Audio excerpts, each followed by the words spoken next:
मोहोळ तालुक्यातील पीरटाकळी इथल्या सबस्टेशनच्या उभारणीत मोठ्या प्रमाणात दिरंगाई आणि टाळाटाळ होत असल्यानं ग्रामस्थांमधून तीव्र संताप व्यक्त होत आहे।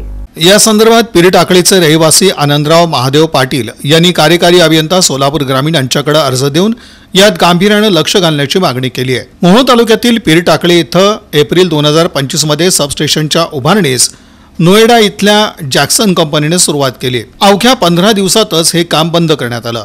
सबस्टेशन आणि 33 केव्ही लाईनची कामं वेळेत होणं गरजेचं आहे। या संदर्भात संबंधित कंपनीकडे वारंवार पाठपुरावा करूनही याची कोणतीच दखल घेतली जात नाही। 4 महिने झाले केवळ काम चालू करू अशीच उत्तरे मिळत आहेत। हे काम अंदाजे 5 कोटीचं आहे।